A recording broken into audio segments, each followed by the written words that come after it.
Olá você, telespectadora, olá você, telespectador da TV Cultura. A partir de agora você acompanha aqui o Opinião Litoral desta sexta-feira. Vão comentar as notícias com você o advogado Roberto Mohamed e o empresário Ribas Zaidan, daqui do Sistema Costa Norte.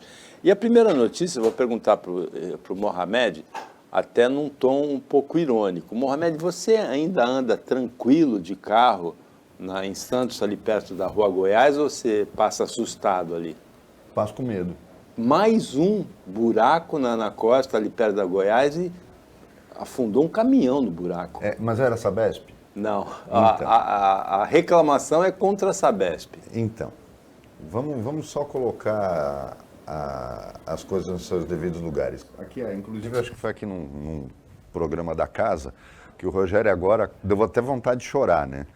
Ele dizendo que ele é crucificado, que a culpa da sujeira da população que fuma e joga bituca, que bebe, ele não bebe, ele nem fuma, e joga lata na rua, ou seja, a sujeira é culpa da população, a falta de segurança é culpa da população. Falou, não é não, Rogério, não é não.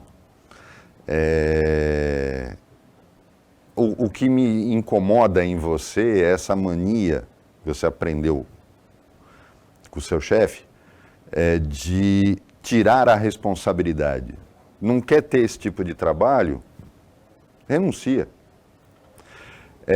E tem uma coisa, podia ter muito mais gente cuidando da limpeza urbana, da zeladoria. Era só você mandar os vagabundos que ganham sem trabalhar na prefeitura, que você e teu chefe colocaram para poder ajudar em campanha eleitoral e cumprir promessa de campanha. Mandou uns vagabundos embora que ganham C4, C5, C3, C2, você paga um monte de gente a mais para fazer limpeza urbana, tá?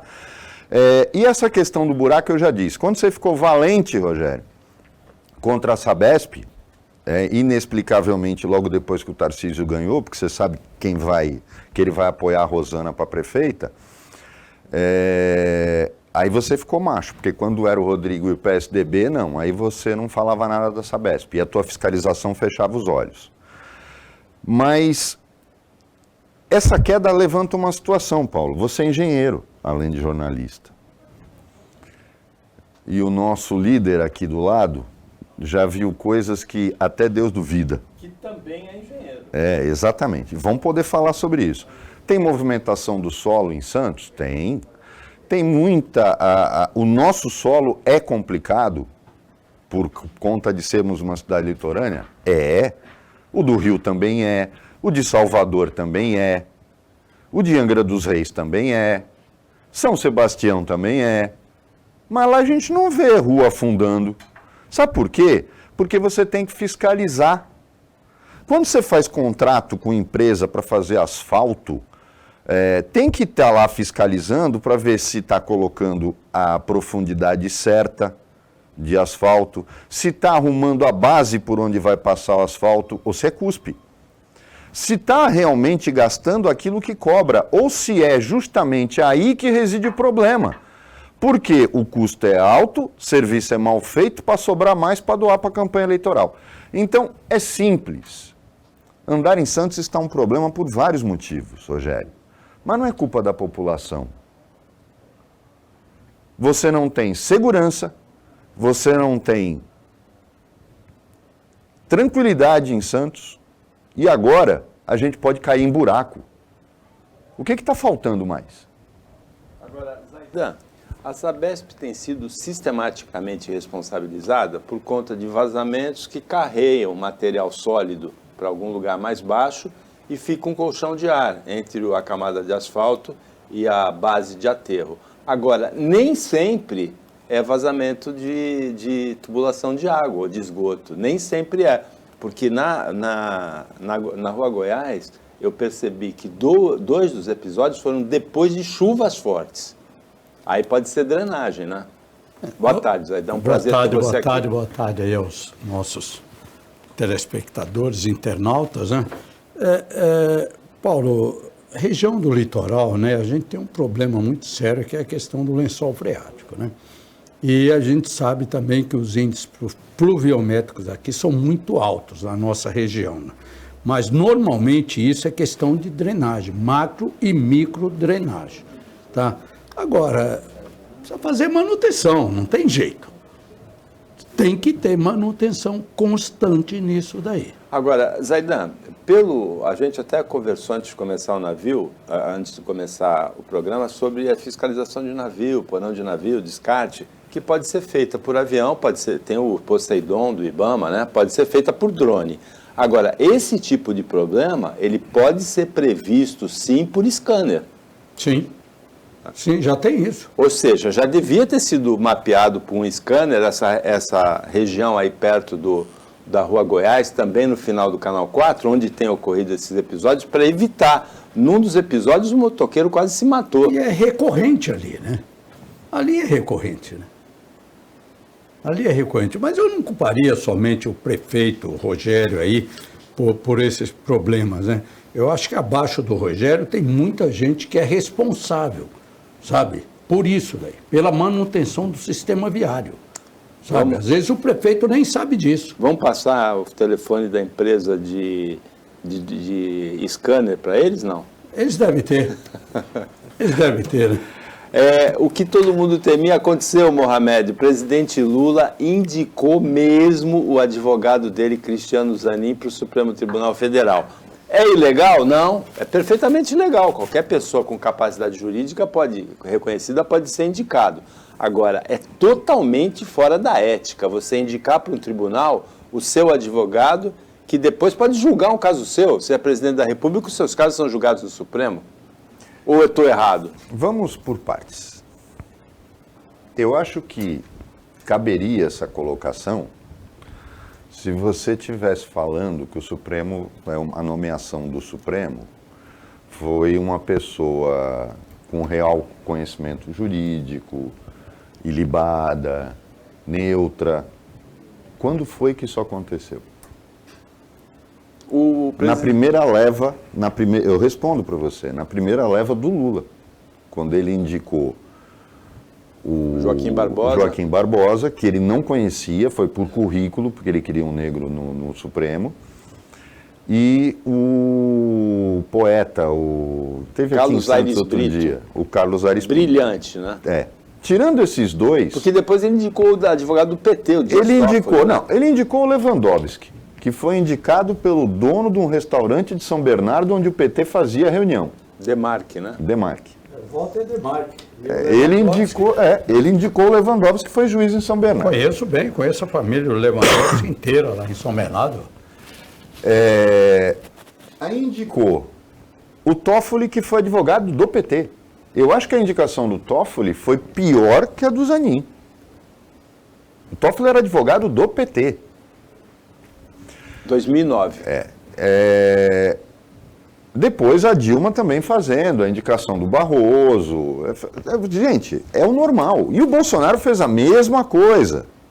O Itamar fez a mesma coisa na única nomeação que ele fez na presidência da República. O Collor indicou o primo dele, o Marco Aurélio de Mello. Não fugiu de nada. Agora, vou dizer para você, muitas vezes a gente se surpreende. Eu já defendi aqui, já disse que o Toffoli, na minha opinião, é um dos melhores ministros do Supremo Tribunal Federal. É um cara que levou a advocacia para dentro do Supremo. Surpreendentemente. É um dos melhores, é um dos ministros mais rápidos para julgar, é um dos ministros mais equilibrados, os votos dele são muito bem fundamentados e ele enfrenta as situações de uma maneira surpreendente. Se você for comparar tecnicamente o trabalho do Toffoli com o trabalho do Marco Aurélio, é 50-0. Não tem nem comparação. Com o Lewandowski, então, nem se fala. Então, isso não me causa surpresa. O Zanin é um advogado preparado? Isso não tem dúvida nenhuma. O Zanin conseguiu nulidades nos processos. Não foi só uma questão de gratidão e de liquidar a fatura pela indicação no Supremo que os processos foram anulados. O Zanin construiu uma estratégia desde a primeira instância, em cima dos erros crassos que o Moro cometeu e que o Ministério Público Federal cometeu. Então, quando ele chega, agora, o Lula nomeia, todo mundo nomeia amigos, o Bolsonaro não nomeou 2, alguém vai dizer que a carreira do Cássio Nunes é brilhante? O André Mendonça até é um cara que tem muito mais, tecnicamente falando, capacidade do que o Cássio, mas o que ele levou em conta? Questões religiosas? Compromissos assumidos com uma bancada extrapartidária dos evangélicos? Então, é preciso entender que a nomeação do Supremo sempre foi assim. Eu não estou entendendo a gritaria, Paulo. A gritaria em torno da nomeação do Zanin incomoda. Por exemplo, se o Zanin se declarar suspeito nas ações envolvendo o Lula, eu acho que aí ele zera a questão. Quanto a um ministro do Supremo votar a favor do governo, isso é no mínimo criancice falar disso. Porque eu nomeio um ministro para que ele também... Eu vou nomear um ministro que está, quando eu faço a sabatina, que ele vai me defender no Supremo. Ou alguém esqueceu aqui qual era o apelido do Jobim? Líder do governo Supremo. Ele era líder do governo Fernando Henrique no Supremo Tribunal Federal. Eu, no falecido opinião, só usava esta expressão para me referir a ele. É ali no ônibus, cara. Mas é verdade, porque a função do Nelson Jobim no Supremo era ser o líder do governo no Supremo. Quem é que nomeia, quem é que em sã consciência, olhem as votações do Supremo relevantes, está dando todas 9-2, todas. Quem são os dois contra? Cássio Nunes e André Mendonça. É como situação e oposição. Nos Estados Unidos, o Trump conseguiu virar a composição da Suprema Corte e os conservadores passaram a ter maioria. 6-3. E aí quem herdou isso foi justamente o Biden. Isso acontece. Então, eu não concordo com esses questionamentos agressivos que estão sendo feitos, porque o histórico deste país nos últimos 30 anos de nomeações para o Supremo sempre foi de amigos do rei, de gente da corte. Isso não tem jeito. Agora, vamos deixar para ver como é que vai ser o trabalho do cara. O que me incomoda, Zaidan, e aí, como eu falei, você já viu de tudo, o que me incomoda é o seguinte, é a idade desses caras. Eu fiz essa crítica em relação ao Toffoli, ele é mais novo que o Alexandre de Moraes, inclusive, e agora faço ao Zanin. O problema de você nomear ministros com menos de 50 anos ou com um pouco mais de 50 anos é o tempo que eles vão ficar no Supremo. Na minha opinião, é muito tempo. Porque o Zanin vai ficar no Supremo, se ele aguardar a expulsória, mais de 25 anos. É muito tempo para que um ministro permaneça no Supremo sem renovação de ideias. Por isso que eu acho que está na hora de começar a se discutir ou de se colocar em discussão aquilo que está no Congresso parado há um tempão, de ter mandato máximo no Supremo Tribunal Federal, não só a expulsória, porque você precisa oxigenar a Suprema Corte.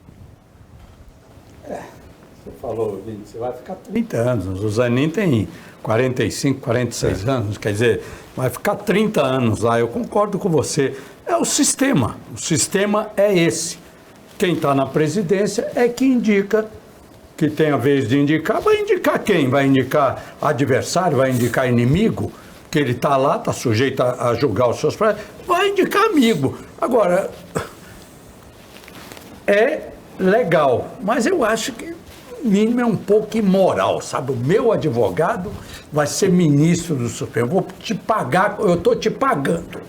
Estou te pagando, está aqui a minha dívida de você ter me livrado, né? Graças ao Cacai, que é o sogro do Zanin, né? Graças ao Cacai, porque o advogado mesmo era o Cacai, né? O Zanin fazia aquilo que o Cacai preparava, viu, Mahomet? Não era tudo isso o Zanin, não. Eu tenho amigos que circulavam lá e falavam isso. Pode até ser que seja uma inventice, mas esse era o que se falava lá. E o Cacai, você conhece qual é o modus operandi do Cacai. Era o Robertão, não é? Não é o Cacai? Não, era o Cacai. Era o Cacai? Cacai. Olha, o Cristiano Zanin tem 47 anos, completa 48 em novembro. Então, se ele ficar até os 75 anos, 28. são 27 anos e meio. É muito tempo mesmo, como disse o Mohamed. O Opinião Litoral volta rapidinho, fica com a gente.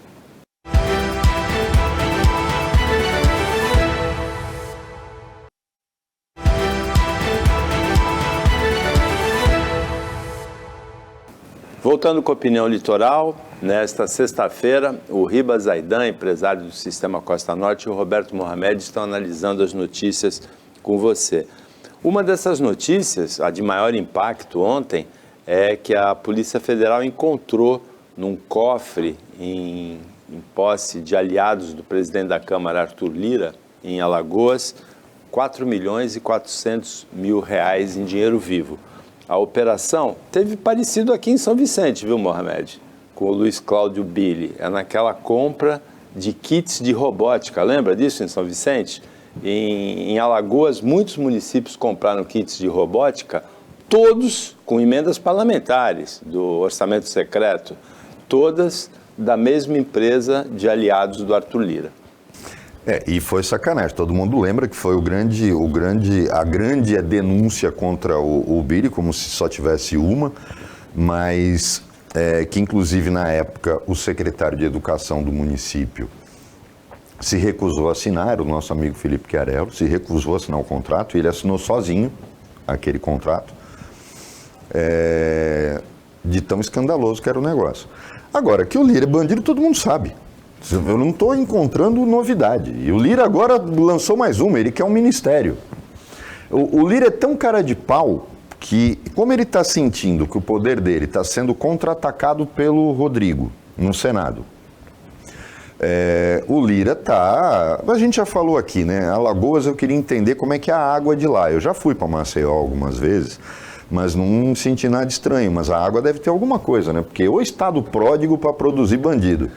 Renan Calheiros, Fernando Collor de Mello, Arthur Lira, o negócio lá deve ser feio, a água deve ter um troço muito ruim. Mas eu acho que é só o início. Faz parte de todo um conjunto que a gente vai falar aqui agora com o próximo assunto que você vai colocar. Eu estou muito preocupado com isso, porque a PF, é aquela história, a PF fica um tempão investigando alguma coisa e quando interessa ela ataca. Eu fico muito preocupado com o momento em que as coisas acontecem, não com o que acontece. Tem alguma coisa estranha na água lá em Alagoas, Aidan? Tem. O que é estranho é o modus operandi daquelas mentes iluminadas, né, dos coronéis. Alagoas é um típico sistema de coronel, né? É uma coisa incrível, Alagoas. Dos estados do Nordeste, é Alagoas e Maranhão, né? Agora tem o Dino, né, do Maranhão, né? Uma coisa maravilhosa. E o Mohamed falou da PF, né? No tempo do Bolsonaro, até a PF tinha uma certa independência, mas hoje é seletivo. Hoje vai direto a que ele está prejudicando o nosso sistema. Então vai investigar aquele. Ela já vinha investigando, tem vários processos que a PF investiga, vários inquéritos, agora solta a hora que precisa. E a mando de quem manda lá. Quem manda é o Dino, do meu estado, né? É legal isso. Viu? Eu até adoro o Dino. Semana que vem eu vou estar com ele lá. Agora, Mohamed, você entende que tem um componente político, então, muito forte aí nessa investigação que atinge aliados do Arthur Lira? Sim, eu acho que tanto a PF quanto o TSE.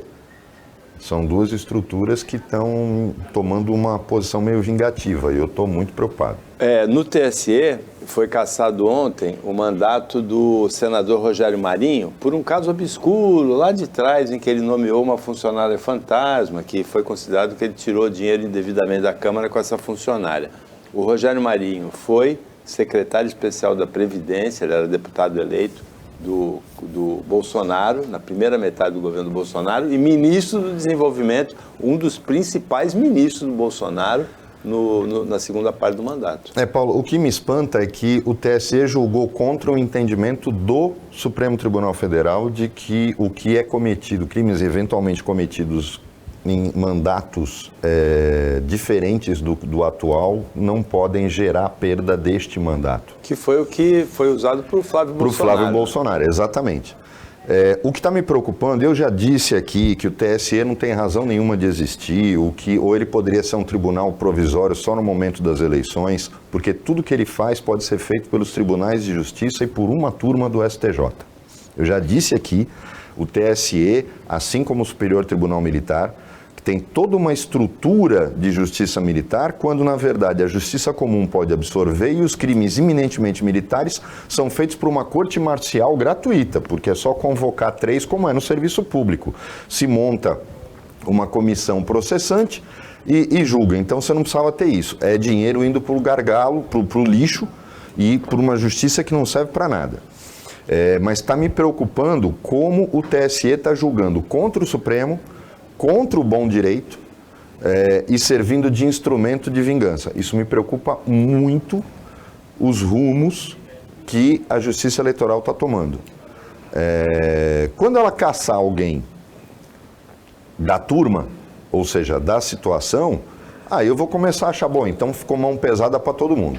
Agora, enquanto estiver só punindo e se vingando de opositores, eu fico muito preocupado. Eu não estou defendendo o Rogério Marinho. Eu estou dizendo que o julgamento foi estranho. Foi muito estranho. E eu estou muito preocupado com o que ainda vem por aí. Porque a hora que você começa a usar o TSE como instrumento de vingança ou instrumento para construir base, aí começa a ficar preocupante. Você vê um conluio depois da cassação do Deltan Dallagnol, inimigo declarado. Eu não vejo Lula. conluio, eu vejo direcionamento ideológico. É direcionamento ideológico que não pode acontecer no TSE, em hipótese alguma. Na verdade, no judiciário não pode acontecer em hipótese alguma. Zaidan, tem pelo na casca desse ovo aí? Muito pelo, né? Muito pelo. Não é possível. Eu não defendo aqui nem direita nem esquerda, muito pelo contrário. Eu sou muito legalista, sabe? Mas eu estou vendo uma justiça muito seletiva. Entendeu? Muito seletiva. É incrível como você vai acompanhando, você vai vendo, sabe? Eu tenho até medo disso, porque a hora que você vai precisar da justiça, não tem, porque ela já deu o parecer dela. Sabe? Eu estou deveras preocupado com o rumo que está tomando o Brasil nesse governo. Não processos, não modus operantes do Poder Executivo, que também é um doido, né? A gente vai comentar aqui, mas da justiça, a seletividade da justiça. Bom, atualmente as pessoas estão sujeitas à insegurança em qualquer lugar, em qualquer momento e até quando se sentem totalmente protegidas. Um hacker daqui de Santos, um garoto, né, um jovem, fazia parte de uma quadrilha que atuava em Brasília com crimes cibernéticos, foi investigado por isso. O que essa quadrilha fazia? Invadia o sistema dos bancos, captava dados de clientes e extorquia esses clientes depois para não divulgação desses dados. Ele pedia, totalmente moderno, rapaz, né, 50 bitcoins, que é o equivalente a 7 milhões de reais, e ostentava uma vida de luxo depois nas redes sociais. Ele é dado como foragido porque a Polícia Federal não encontrou, aliás, a Polícia Civil de Brasília não encontrou o rapaz em nenhum dos endereços que ele tinha em Santos. Isso está acontecendo direto. É uma quadrilha em Diadema, por exemplo, que invade contas do Google. E aí o que ela encontra lá, porque o Google copia tudo que você tem, mesmo que você não queira. Eu acho um absurdo, o Google tinha que ser responsabilizado por isso. Porque ele faz backup de tudo sem que você queira. Então você tem, por exemplo, determinadas coisas no seu celular, apaga e ela continua lá na nuvem. E os caras conseguem hackear essas contas. É muito perigoso, a polícia sabe quem são e tem que agir. Tem que agir, só que é o tipo do crime complicado, porque envolve determinadas coisas e a gente vive num país, Paulo, porque veja bem, qual o problema do cara ter dados bancários hackeados e colocar, as pessoas têm direito à privacidade, mas tem uma hora que eu digo, tem mais é que enfrentar as situações, não tem que ter medo de bandido, porque... mas hoje as pessoas julgam os outros por qualquer motivo. A internet virou tribunal de inquisição. Tá, dura um mês, porque no mês seguinte já tem outra pessoa para condenar. Então, às vezes, é preferível enfrentar a situação do que ficar refém desse tipo de coisa. Isso também, Mohamed, vai contra a Lei Geral de Proteção de Dados, né? ela foi editada, aprovada e a gente não tem essa proteção. Mas aí, Essa é a verdade. E tem outro, o judiciário está muito leniente, né? Tem uma música do Capital Inicial que eu acho muito curiosa, porque essas pessoas que julgam pela internet, elas deviam prestar atenção na letra da música, que ela fala: o que você faz quando ninguém te vê fazendo. Todo mundo tem um outro lado, e é direito seu. Enquanto você não estiver atingindo a vida de ninguém e não estiver lesando ninguém, dane-se o que você faz. Antigamente se faziam determinadas questões. Tem uma novela da Globo agora que tem um personagem que é chantageado porque é gay. Nós estamos falando do início do século. Ele falou: ora, não existe mais, e isso é uma coisa que a gente tem que comemorar, que o mundo mudou. As pessoas podem ser o que elas quiserem. E é inacreditável que a gente ainda viva num mundo onde pode causar dano a alguém o fato de se descobrir alguma coisa que ele faz na intimidade dele sem prejudicar ninguém. Quem as pessoas têm que julgar os outros? As pessoas têm que falar da vida dos outros. Como é que as pessoas podem achar alguma coisa sobre a vida dos outros e se meterem nisso se isso não afeta o lado profissional ou não de alguém? Nós vamos caminhar para a hipocrisia dos americanos, que destroem uma carreira política porque o cara tem amante. Eu não estou defendendo isso. Só estou dizendo, como é que pode um país... Pô, queria o Brasil... Olha, eu adoraria que o problema do Brasil fossem amantes. Homens ou mulheres.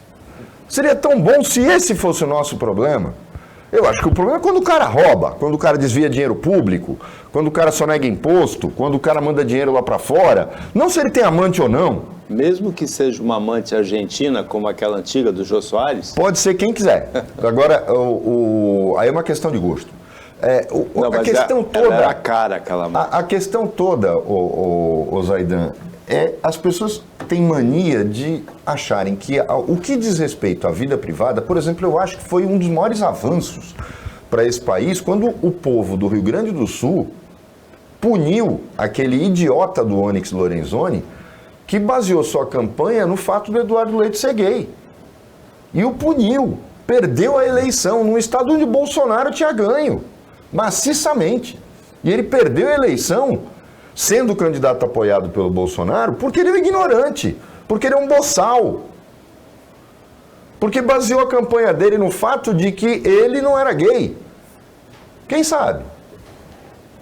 O que você faz quando ninguém te vê fazendo? Então, é bom que o país está mudando. O país pune quem opta por esse caminho. Agora, a existência desse tipo de crime se baseia justamente no temor que as pessoas têm em relação ao julgamento público, como se ele fosse relevante ou não. Nessa semana nós tivemos um episódio desse tipo aí, protagonizado pelo Marcos Duval, do Espírito Santo, né? Em que ele comparou nas redes sociais o tamanho da genitália dele com a do Flávio Dino. Postou fotos dos dois de sunga e falou que cada um usa as armas que tem. Esse Marcos Duval, ele é meio doido, viu, irmão? Ele fez uma denúncia uns tempos atrás, aí vou denunciar um baita esquema que... Cara maluco. O cara diz que é da SWAT, ele nunca foi da SWAT. Que ele é consultor da SWAT, né? E depois vamos deixar claro, né, Zaidan? Tem um monte de viado com um negócio grande. Né? Um cara desse que é um ignorante, E mentiroso ainda, diz que é senador. Mas você sabe que eu falei aqui outro dia que o Marcos Pontes estava no espaço. Porque ninguém viu ele até agora. O único senador de São Paulo atuante, porque nós temos 3, o Marcos Pontes, a Mara Gabrilli e o Jordano, que era suplente do Major Olímpio. Sim. O único que está trabalhando é o Jordano. E que também aparece pouco. Mas porque a Mara Gabrilli... Coitada, tem Coitada. Não, isso não é motivo. Nesse ponto ela está lá e deveria representar esse pessoal. O problema da Mara Gabrilli é que ela não se posiciona. Não estou colocando, desculpa, Zaidan, não é por aí.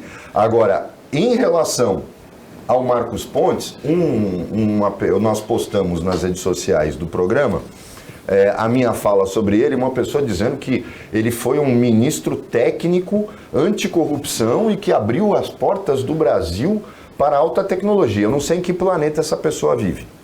Ele é Certamente não é aqui. Em primeiro lugar, era um oficial da FAB que o Lula pagou para pegar carona até a estação espacial para não fazer nada, voltou, foi o pior ministro da ciência e tecnologia que o Brasil já teve, não abriu as portas de nada para a alta tecnologia no Brasil e como senador não existe. Desculpa, amigo, direito à opinião todo mundo tem, mas em que planeta você vive eu não sei.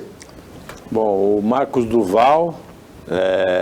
ele diz que é consultor da SWAT dos Estados Unidos. E aí o Flávio Dino respondeu para ele assim: se você é consultor da SWAT, eu sou dos Vingadores. A opinião volta depois do intervalo, bem rapidinho.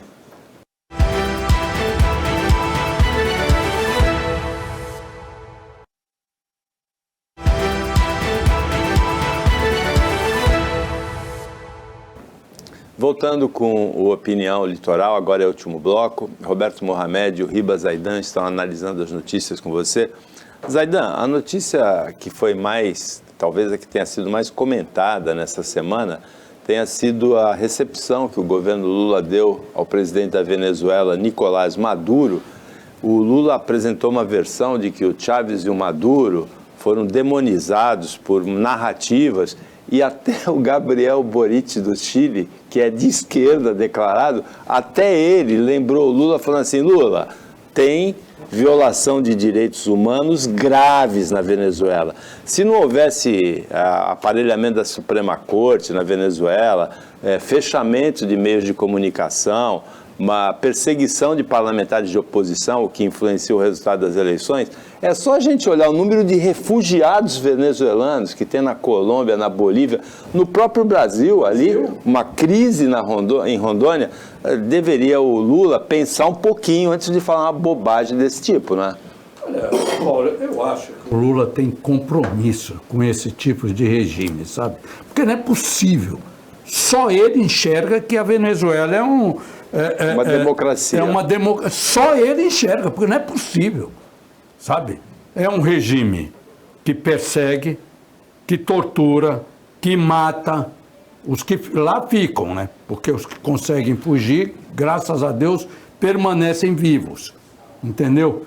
E o Lula vive enaltecendo isso daí, sabe? O ápice disso foi o murro que aquele animal deu no peito da Délis Ortiz. Sabe, eu que convivi e vivi com a Délis Ortiz, em 2002, eu estava num gabinete, no 25º andar, lá daquele prédio da Câmara, no gabinete do BOI, sabe? Quando ele falou: Zaidan, 2002, não sai daqui, foi em março de 2002, não sai daqui, que eu vou chamar uma repórter e nós vamos anunciar o vice de Lula. Aí entrou a Délis Ortiz. Quantos anos faz isso? 21. 21 anos. Entrou a Délis Ortiz, uma menina bem posicionada. Ela tem uma certa estatura, sabe? Délis Ortiz. E o BOI anunciou. BOI é o Valdemar da Costa Neto, presidente do PL. Anunciou, eu estava lá, sentado na mesa, assim, com o BOI.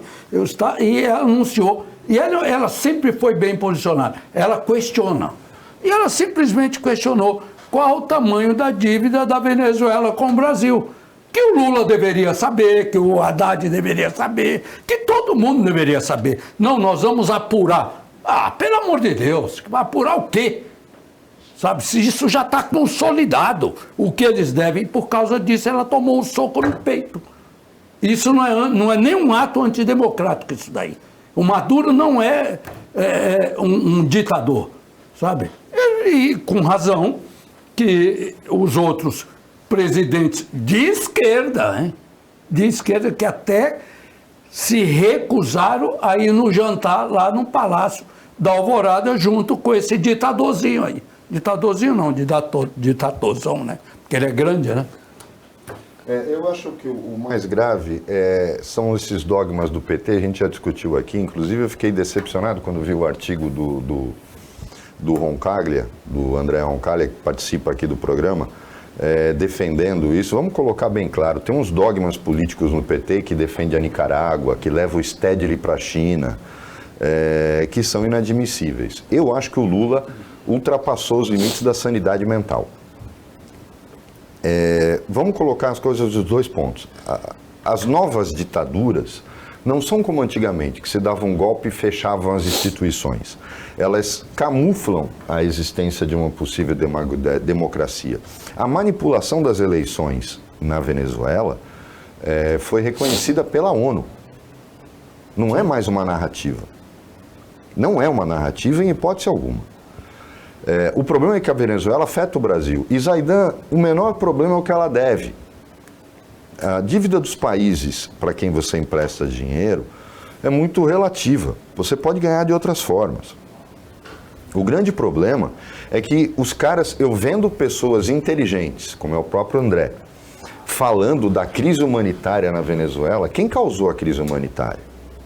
Durante o governo Chávez, e que foi prorrogado pelo Maduro, que é muito pior que o Chávez, porque o Maduro é desequilibrado, é aquele típico de ditador latino-americano. A Venezuela, enquanto nós estamos aqui recebendo o nosso 5º caça de 4ª geração e que é de um dos modelos mais baratos do mercado, que é o Gripen, a Venezuela, durante este governo absurdo, comprou 30 caças da Rússia, Su-33, que são extremamente modernos e que não tinham sentido para um país do tamanho da Venezuela. Os gastos militares da Venezuela foram absurdos. A Venezuela sustentou com dinheiro a Nicarágua, o governo ditatorial da Nicarágua, que o PT também se recusa, é uma ditadura sanguinária na Nicarágua. E o PT se recusa a votar com a OEA e com a ONU em sanções contra a Nicarágua. O Brasil vive em outro mundo. Esse é o grande problema. Eu não diria o Brasil, o Lula vive em outro mundo. Não, a política brasileira hoje. Pelo Lula. Se o Bolsonaro estava errado em virar as costas para a América do Sul, porque isso é um erro estratégico sem limites, porque tudo que acontece na América do Sul vai refletir no Brasil, isso foi um erro profundo dele. O Lula jamais poderia ter dito as bobagens que ele disse, e disse 2 dias seguidos. Quando recebeu o Maduro e quando foi discursar na Unasul, ele fala que o que acontece, a ditadura venezuelana é uma narrativa. Não, não é, Lula. Só na sua cabeça. É inacreditável a capacidade que o Lula tem tido, como já fez em relação à guerra da Rússia e da Ucrânia, se colocando na contramão do mundo, falando bobagem. A culpa é dos dois. Como assim a culpa é dos dois, ô cara pálida?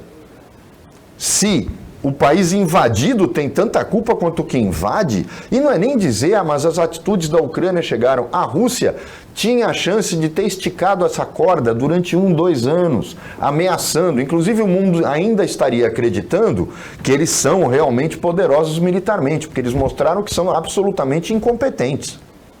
Absolutamente incompetentes. A guerra foi totalmente mal planejada. O cara teve meses para planejar isso. Meses.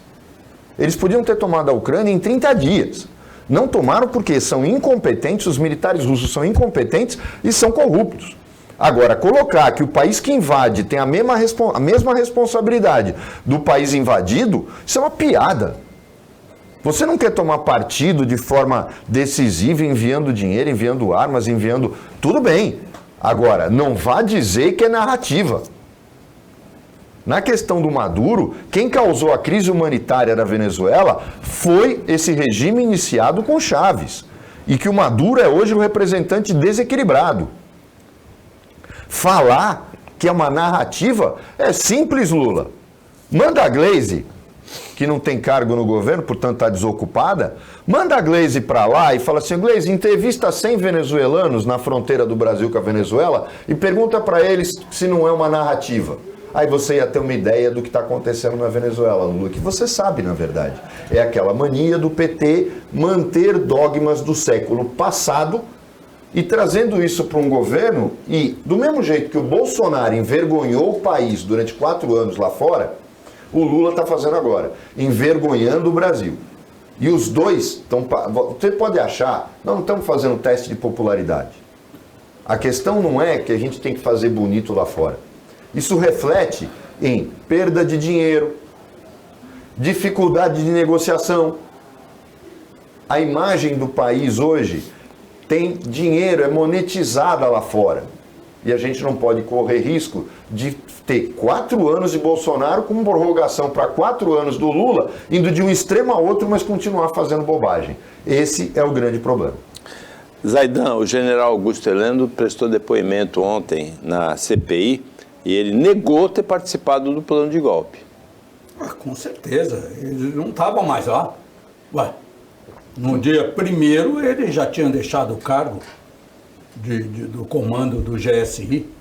Dia 1º o Lula nomeou lá os cargos de confiança dele. Gonçalves Dias. Gonçalves Dias, outro general também, que era um subserviente, já vinha com a Dilma, né? Eu acho gozada esses generais aí de 3, 4 estrelas, esse regime de subserviência.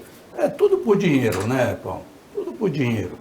Você vê general aí que vai para a reserva aí com quase 1 milhão de grana que leva junto na reserva, né? Mas não é esse o caso, entendeu? Precisa ser esclarecido realmente o porquê da não prevenção por parte do comando que estava lá a partir do dia 1º. Porque se sabia, está claro, se sabia através de mensagens a partir do dia 5, dia 6 de janeiro que ia ter uma invasão ou uma grande concentração. E não tinha um batalhão do Exército, não tinha um batalhão da polícia lá, sabe? E o Exército tem gente lá para isso. E não tinha isso dentro do Palácio. Atrás do Palácio fica um batalhão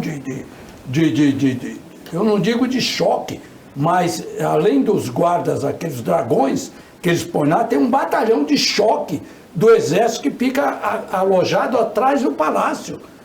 Onde estava esse pessoal? Estava de férias? Alguma coisa aconteceu de errado lá. Alguma coisa aconteceu de errado. Porque não foram aqueles coitados daqueles que estavam acampados lá na porta lá do Comando Militar do Planalto, que saíram lá dos acampamentos, tipo Black Bloc lá, e foram destruir o STF, o Congresso Nacional e o Palácio. Tinha mais gente. E não é possível que as Forças Armadas não consigam, a inteligência, o GSI, a Polícia Federal, não consigam identificar isso. Já apareceu uma nova versão de que um relatório que omitiu imagens e outras narrativas, a PF não apresentou, ou o GSI não apresentou. Então tem alguma coisa errada nisso daí, que eu acho difícil que essa CPI vá mostrar, porque ela é extremamente governista. Mohamed, 1.150 pessoas viraram réus por essa invasão. O governador do Distrito Federal, Ibanez Rocha, chegou a ser afastado do cargo, depois voltou por omissão. O ex-ministro da Justiça, que era o secretário de Segurança do Distrito Federal, Anderson Torres, foi preso por conta disso daí, e o general Gonçalves Dias, que era o comandante do GSI, pediu demissão, tudo em função desses episódios de 8 de janeiro. Depois que apareceram as imagens. Mas eu só vou discordar do Zaidan no seguinte: coitados, coisa nenhuma. Aquele pessoal que estava acampado na frente de quartel, de coitado não tinha nada. Ele pode ser chamado de retardados, débeis mentais, mas não de coitados, porque ali não era coitado. Porque alguém que pede um golpe militar, Zaidan, me desculpe, tem que ser internado. Ou levar uns 3 tapas na cara para ver se acorda. Golpe militar não existe sem o apoio das Forças Armadas. Não, mas não pode existir golpe militar no mundo hoje. Isso não existe, Por isso que eles foram para frente do quartel, né? Ter apoio das Forças Armadas. Eles queriam golpe. Então esse tipo de gente não quer democracia, não respeita a opinião alheia. Perdeu a eleição, bota a viola no saco e vai para casa. Certo. Agora, segundo, eu não acho que em 7 dias você consegue montar uma equipe para trabalhar. A dispensa, e é isso que eu vou colocar agora, a dispensa das tropas pode ter acontecido sem conhecimento do Gonçalves. Pode ter acontecido. Quem conhece a estrutura de poder sabe que é no segundo e no terceiro escalão que as coisas acontecem. E ainda não tinha dado tempo de nomear ninguém. Porque não dá, em uma semana o Lula não tinha nem indicado todos os ministros. Então, é preciso pensar bem no que se fala. Eu vejo alguns políticos querendo fazer aparecer na CPI e tal, mas é preciso entender. Primeiro, não era coitado do inclusive lado de lá, o Kim Kataguiri, que veio aqui. A dispensa, e que a gente está querendo trazer de volta, a dispensa das tropas pode ter acontecido sem conhecimento do Dino, do Lula, do próprio Gonçalves. Mas o Dino não sabia, ele tinha as informações e ali atrás do Palácio Zaidan, da se eu Justiça, quiser montar uma cortina de fumaça, eu monto. Força Nacional lá atrás do Palácio da Justiça. É o batalhão de guarda que você está falando. Força Nacional. Não tem Força Nacional lá, porque Tem. a Força Nacional não existe. A Força Não, mas Nacional é fica formada lá. por PMs dos Sim, estados. mas Não, fica lá uma lá é o tropa. batalhão de guarda, ele fica no subsolo do Que é Palácio do Exército, Planalto, né? que é do Exército, é o Esse batalhão eu de te guarda. falei, mas tem é o mais mais bem no armado. Palácio da Justiça não também tem tem lá, não tem Força pelotão da Nacional Força lá. Nacional. Agora, a Força Nacional não tem pelotão fixo, Eu ela é sei, montada para operações. Pega vários O PMs batalhão do de Estado. guarda foi dispensado e pode ter sido dispensado sem conhecimento das autoridades. Basta que o segundo em comando vá lá e faça uma ordem dizendo não, pode dispensar. É assim que a coisa funciona, é assim que a sabotagem existe e a sacanagem é feita. Então é preciso apurar. A Polícia Federal está apurando, não acho que é numa CPI convocada, pedida pelo cara que mais insuflou o golpe, que é aquele ridículo daquele deputado, que a gente vai chegar em algum lugar. Chegamos ao final do Opinião Litoral desta sexta-feira, agradecendo a participação do Ribas Zaidan, do Roberto Mohamed como comentaristas, o trabalho da equipe técnica e de jornalismo do Sistema Costa Norte e agradecendo principalmente a você que acompanhou a gente mais essa edição e mais essa semana. Até segunda-feira, nesse mesmo horário de 1h30, e um ótimo final de semana para você que você merece.